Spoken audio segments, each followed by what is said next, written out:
The transport ship doors opened, and Sergeant Danny Cole stepped onto the metal floor of Prime Station. Behind him walked Private Lisa Tran and 6 other human Marines. Their boots made heavy sounds with each step. The M47 Titan armor they wore weighed 180 kilograms each. It covered them from head to toe in thick plates of gray metal and ceramic layers. The training facility was filled with soldiers from 20 different species. All of them had joined the Galactic Coalition to defend against common enemies. Danny looked around and saw Tall in their thin silver suits. He saw the Fox-like in light, flexible armor. He saw dozens of other aliens in gear that looked like cloth compared to what the humans wore.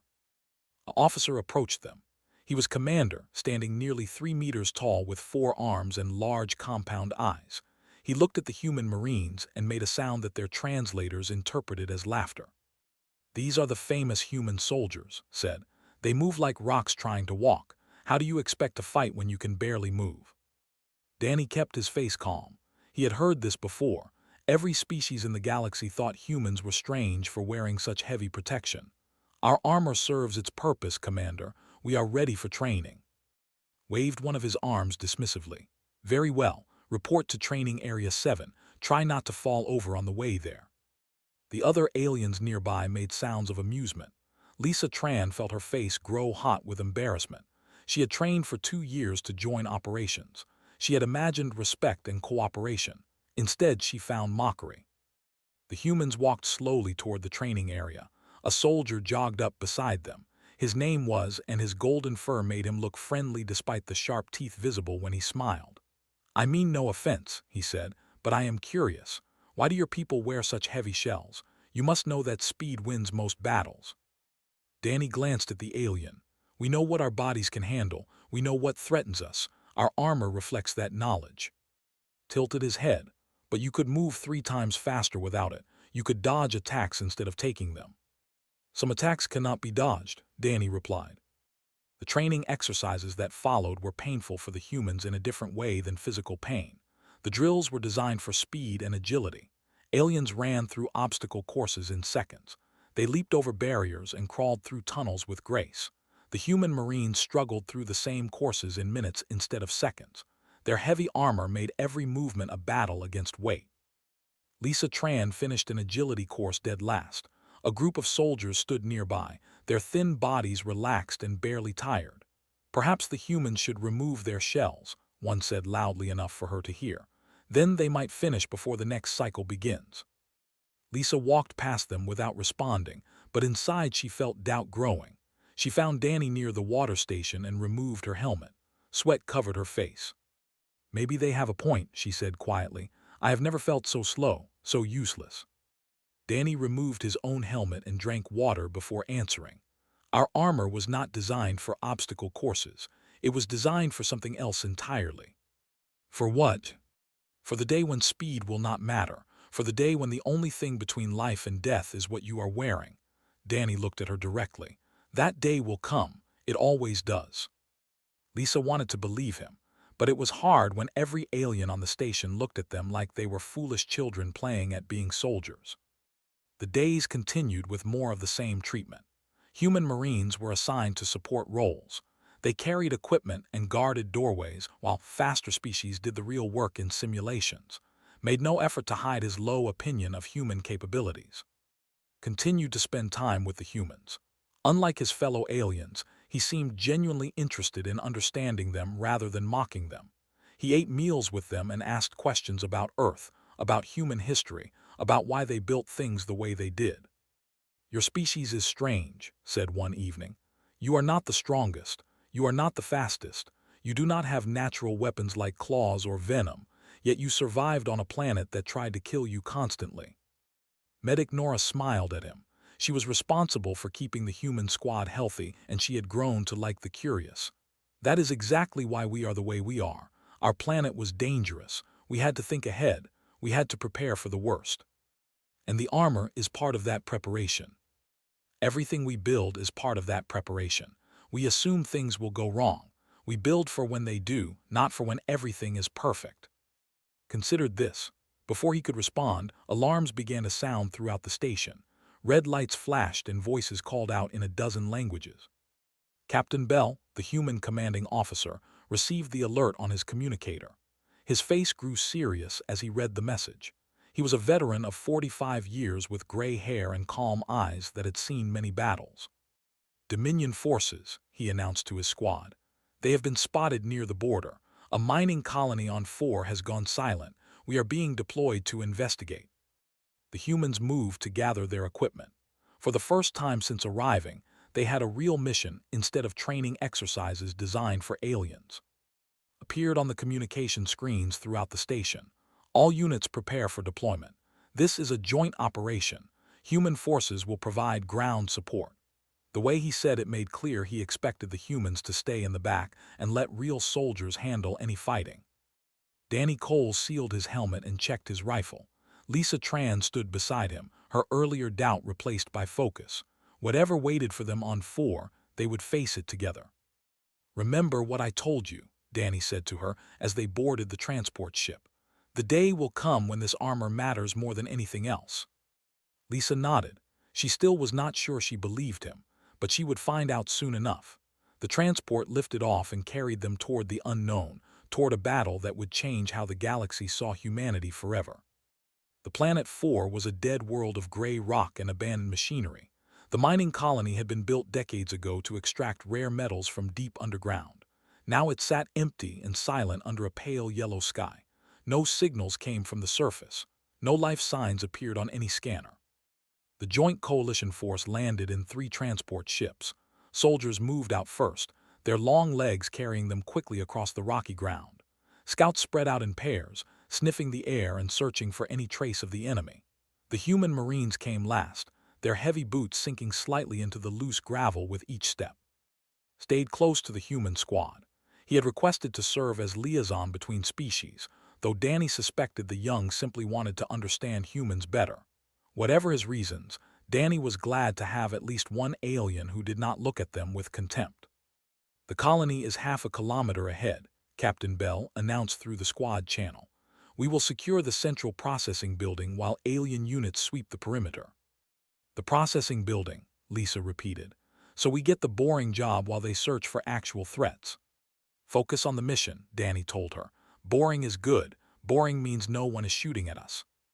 They moved through the abandoned streets of the colony. Empty buildings stood on both sides, their windows dark and doors hanging open. Mining equipment sat rusting where workers had left it. The silence was heavy and wrong. Nora walked beside, her medical kit ready for any emergency. "Something bad happened here," she said quietly. "People do not abandon places like this without reason." Ears moved constantly, searching for sounds. The Dominion does not attack mining colonies. They have no interest in resources they can take from uninhabited worlds. Why would they come here? "Maybe they were not looking for resources," Danny said. They reached the central processing building.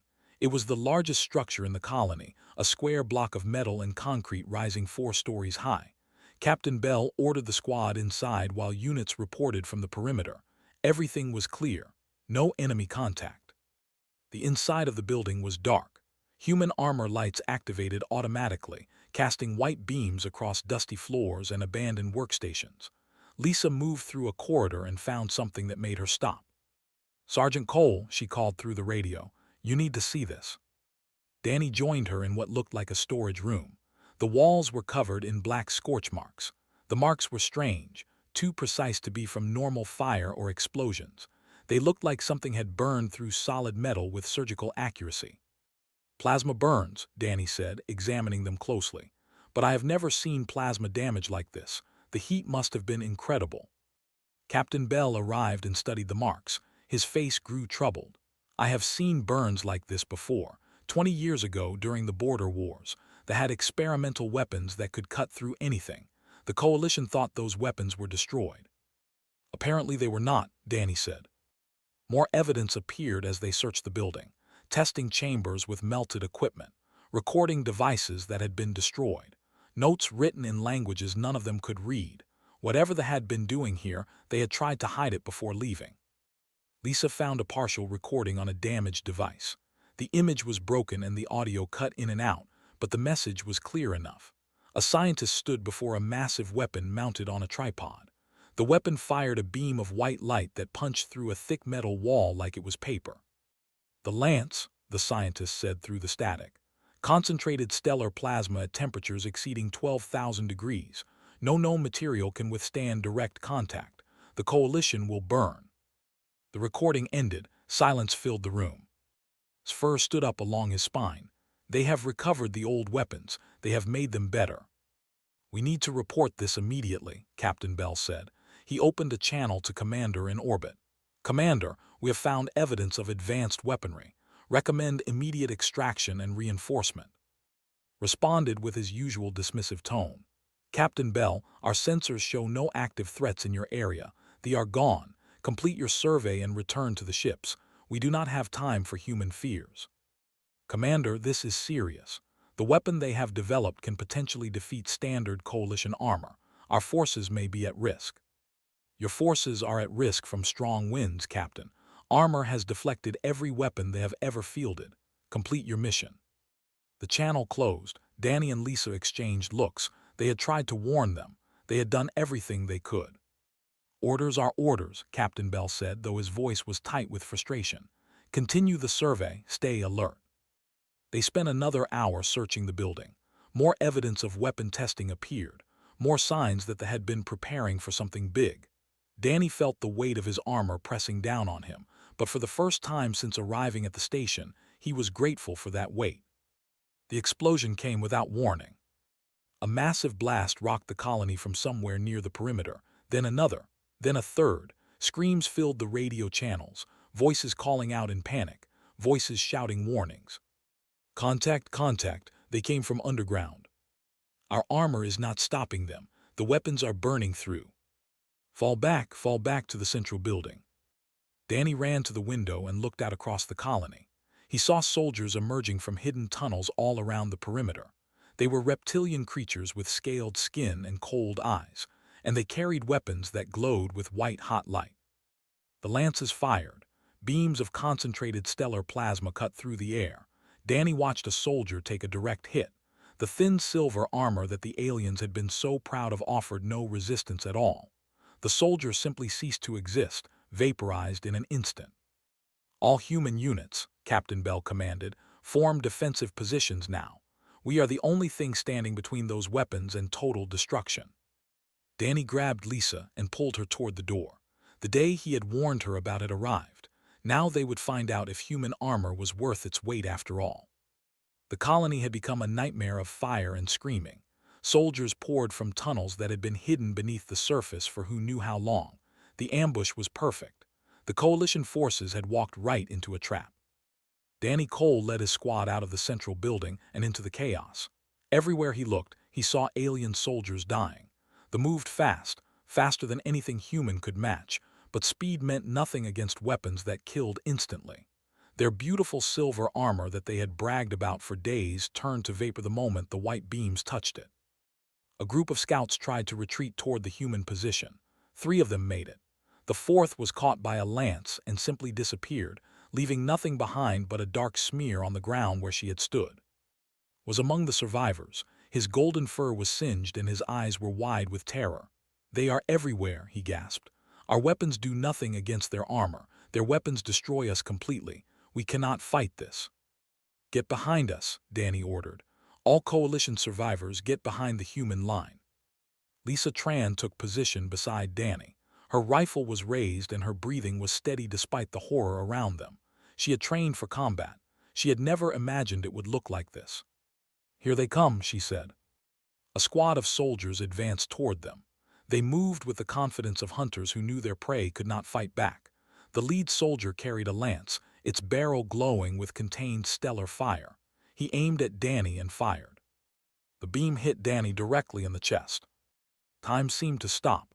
Every alien watching expected to see another coalition soldier vaporized. Every human held their breath. Lisa started to scream his name. Then time moved again, and Danny Cole was still standing. His armor glowed red-hot where the beam had struck. The outer layers were burning away, peeling off like skin from a wound. Smoke rose from his chest plate, but the beam had not punched through. The armor had absorbed the hit. Danny raised his rifle and fired back. The soldier fell with 3 rounds in his chest. For a moment, no one moved. They stared at the human who had survived their ultimate weapon. The coalition survivors stared at the human who had just done the impossible.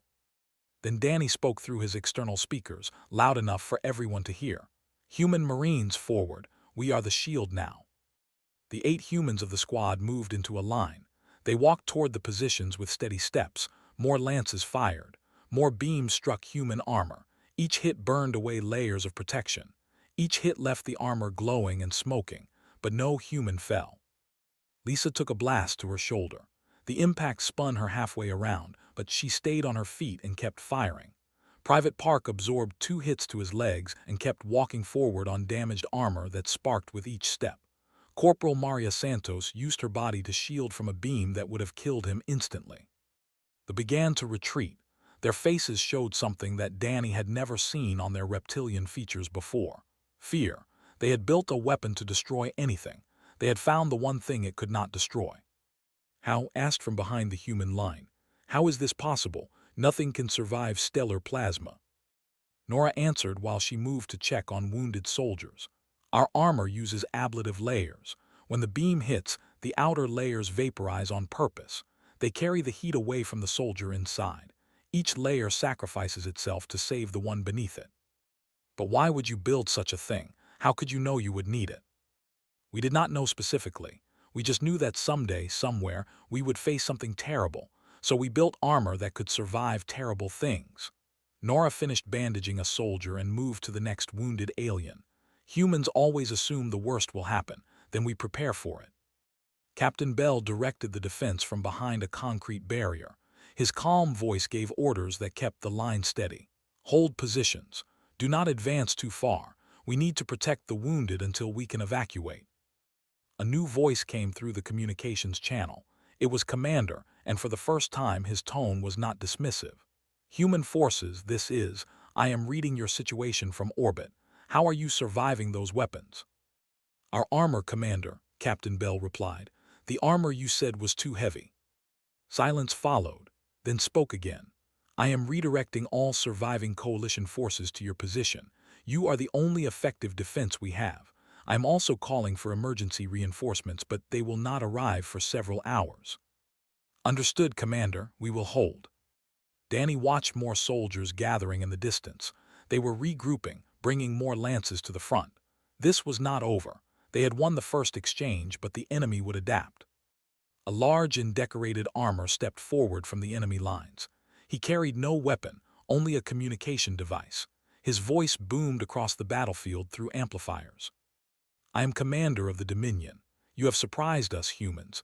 Your primitive armor has earned you a few more minutes of life, but you cannot hold forever. Each blast weakens your protection. Eventually, you will fall like all the others." Danny stepped forward to respond. His chest plate was still cooling from the hit it had taken, the metal warped and discolored. "Maybe you are right. Maybe we will fall eventually, but we will take a lot of you with us first, and we will save every coalition soldier we can before we do." Made a sound that might have been laughter. Heroic words from a dying species. "Enjoy your moment of glory. It will be brief." The commander retreated back to his lines. Danny turned to look at his squad. 8 humans in damaged, smoking armor. Behind them huddled dozens of coalition soldiers whose own armor had proven worthless. "You heard him," Danny said. "They think we are dying. Let us prove them wrong." Lisa moved to stand beside him. Her armor was and burned, but she stood straight and ready. "You told me this day would come. I believe you now." "Good, because it is about to get much worse before it gets better." They were forming up for another assault. More lances than before. They intended to overwhelm the humans with concentrated fire. Danny checked his armor status. The outer layers were nearly gone on his chest. He could take maybe 2 more direct hits before the beam reached him. But he could still fight. They could all still fight, and that was all that mattered. The second assault came like a wave of fire. Lances fired from multiple positions, filling the air with beams of white death. The human line held firm, absorbing blast after blast as they protected the coalition survivors behind them. Danny Cole felt his armor growing weaker with each hit. The temperature warnings inside his helmet flashed red constantly. His suit systems reported critical damage to multiple sections. But he kept firing, kept moving, kept drawing enemy attention away from the aliens who had no protection against these weapons. Lisa Tran fought beside him with fierce determination. She had taken 4 direct hits now. Her armor was barely holding together, the outer shell cracked and blackened, but she refused to fall back.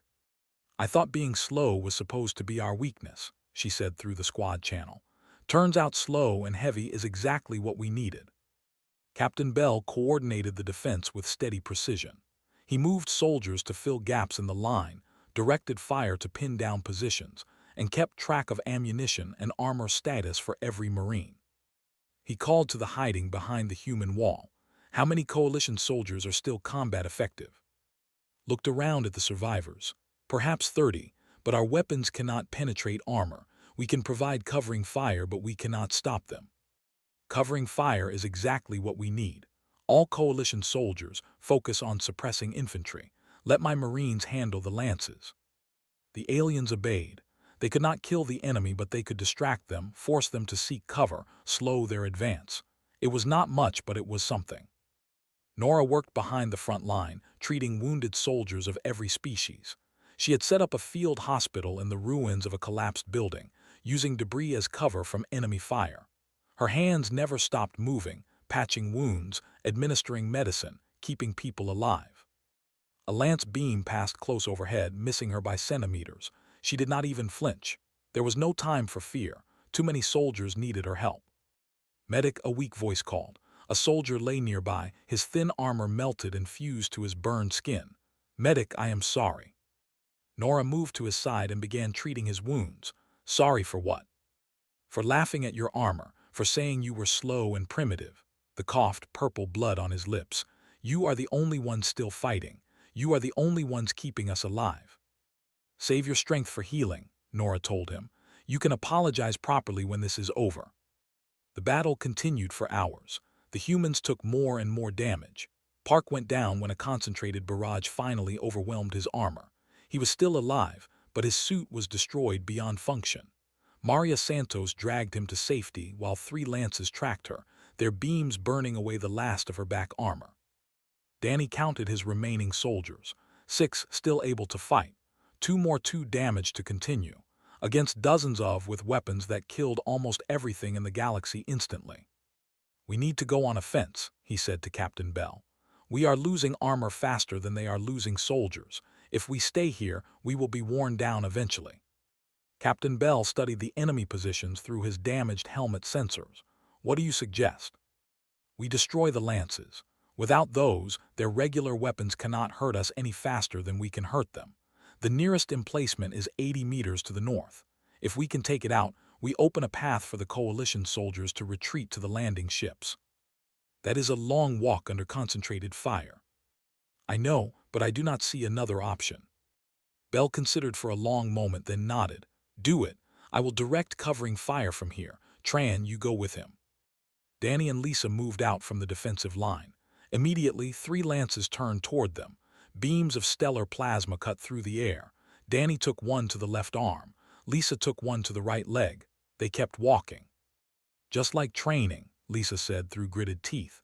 "Except instead of an obstacle course, we are walking through literal fire. At least we are not finishing last this time." They reached the emplacement through sheer determination. The weapon was mounted on a tripod, operated by 2 soldiers who stared in disbelief at the smoking, burned humans still approaching them. One tried to turn the lance toward them at close range. Danny shot him before he could complete the motion. Lisa killed the second soldier and destroyed the weapon with a burst of fire that melted its control systems. One down, the battlefield shifted. Soldiers began to reposition, trying to concentrate their remaining heavy weapons, but the humans had proven they could reach them. Fear spread through enemy ranks. "All human Marines," Captain Bell ordered, "advance on lance positions. Coalition forces prepare to withdraw wounded to the landing ships." The assault became a desperate push. Humans moved forward in pairs, taking brutal punishment from enemy fire but refusing to stop. Each Marine became a walking shield, protecting the path behind them for aliens who could not survive any hit at all. Danny and Lisa reached a second emplacement, then a third. Each time they paid for it with more armor damage, more systems failing, more warnings screaming in their helmets. Nora moved with the wounded toward the ships. She had refused to stay behind, insisting that her patients needed her during the evacuation, helped her carry a soldier too wounded to walk. A lance turned toward them. There was no human marine close enough to block it. Nora saw the weapon aim. She saw the barrel glow with gathering fire. Without thinking, she threw herself between the beam and her patients. The blast hit her directly in the back. Her armor flared white-hot. The ablative layers vaporized one after another, carrying away heat that would have killed any other species instantly. The beam burned through layer after layer, getting closer to her body with each microsecond. Then it stopped. The weapon had discharged its full power, and Nora was still alive. She lay on the ground, her armor destroyed and her body burned beneath it. But she was breathing. She was alive. The armor had done what it was built to do. Stared at her in amazement. You should be dead. Nothing survives a direct hit from that weapon. Nora coughed and tried to smile. Tell that to my armor, help me up, we need to keep moving. The evacuation continued. More wounded reached the ships. More lances fell to human attacks. The tide was turning, slowly and painfully, but it was turning. Commander watched from his command post as his perfect ambush fell apart. His ultimate weapons were being destroyed by creatures he had dismissed as primitive. His soldiers were being pushed back by enemies who refused to die. He made a decision. If the humans could not be killed by individual shots, they would be killed by overwhelming force. He ordered every remaining lance to concentrate on a single target. The target he chose was Sergeant Danny Cole. Danny saw the beams coming from 5 directions at once. Time slowed as his mind processed what was about to happen. 5 lances, all aimed at him, all firing simultaneously. His armor had barely survived individual hits. It could not possibly survive this. He did the only thing he could do. He turned his back to the beams and shielded the wounded coalition soldiers behind him. The impact was beyond anything he had experienced. Heat surrounded him completely. His armor screamed with warnings as every remaining ablative layer vaporized at once. The outer shell cracked and fell away in molten pieces. Internal systems failed one after another. But Danny Cole did not fall. He stood with his back burning, his armor destroyed down to the innermost layer, and he did not fall. The beams had exhausted themselves against the mass of protection he had carried from the beginning. The armor that every alien had mocked as too heavy had absorbed 5 killing shots at once. Lisa Tran reached him a moment later. Her own armor was barely functional, held together by emergency seals and determination. She grabbed his arm to steady him. Danny, are you alive?" He turned slowly. His helmet display was dead, so he removed what remained of it. His face was covered in sweat, and his skin was red from the heat that had penetrated the inner layers. But he was smiling.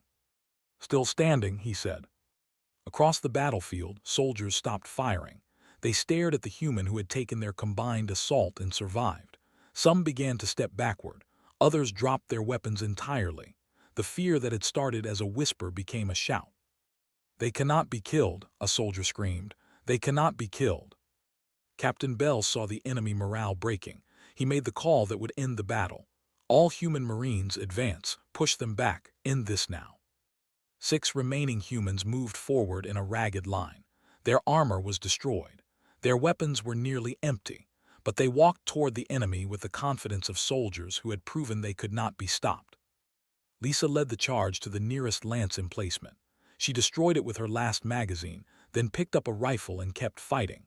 Corporal Santos cleared a bunker with grenades, her cracked armor sparking with every movement.